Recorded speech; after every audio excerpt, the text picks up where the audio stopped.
Although, man, this month has been whew, exhausting. And I think I'm almost done with it, but then I have all these underpainting, but I have 3 more mid-sized pieces that I really want to get done before these art festivals. And so I'm still going to be out here like every day next week. Wow. Well, it's better that way,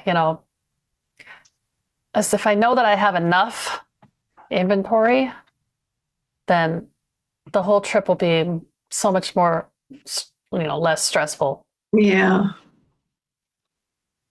Yeah. So when you say you take things to the framers, I thought you had all your frames ready. What? I have small frames. I buy the frames. I don't have them built. I don't have them custom made for the paintings. I buy the frames and then I paint to the sizes of the frames that I have. Sizes and the colors of the frames that I have. I try as much as possible to paint to what I have. Makes my life a lot easier. But when I have a painting that's too large to put on my little work table, then I'll take it to my local framer and she'll put it all together. Like I just paid her almost $800 to put the museum, the Trivia Museum, Optium Museum acrylic in my 2 large paintings. That's like the priciest stuff. But it's so worth it because it looks the same as museum glass. It's the same as museum glass, except it's plexi, basically. And so the weight, that means I can lift the big painting and hang it.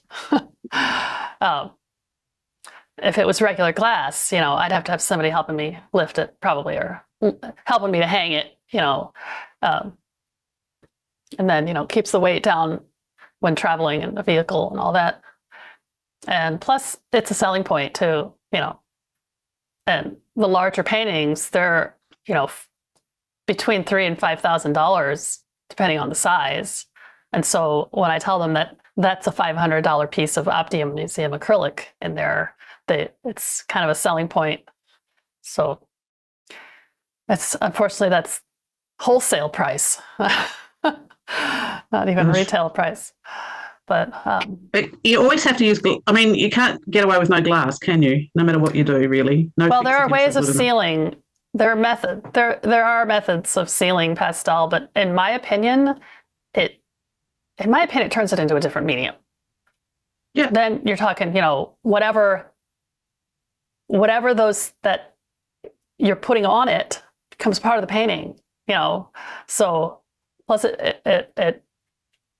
it soaks into the pastel. I mean, I've seen pastels that are framed that way, or framed without glass and sealed like that, and to my mind, they kind of just look like acrylic paintings. They don't even really look like pastels. So I'm more of a purist, I guess. I mean, if I'm going to call it pastel, I'm not going to seal it like that.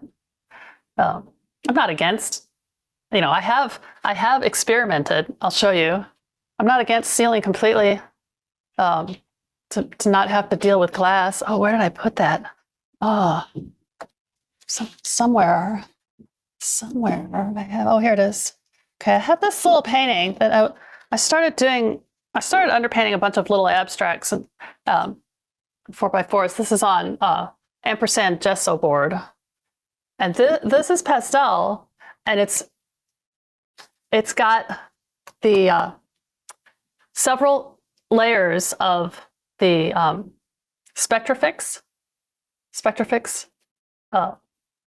casing-based fixative on it. And, it changed the colors a lot because I wasn't patient enough to do it the slow way. You're supposed to just give it a really light misting and then let it dry and then do that like 10 times until you can touch it. And then you can seal it with something else. This just has the Spectrafix. I didn't go over it with any like top, varnish or anything. But I really drenched it. And so the blue got a lot darker up here, and the it's kind of see it. But what I like about it is that I used a little bit of my gold Rocher in here, and you can kind of see the reflectiveness of it a little bit. It was just an experiment. Yeah. But you know, to do something really big, like on a board, and just put a really simple frame around it and no glass. You know, that's I've had that in my head. I don't know if I'll ever get to that point, but it's always good to experiment. Well, we're gonna get going here.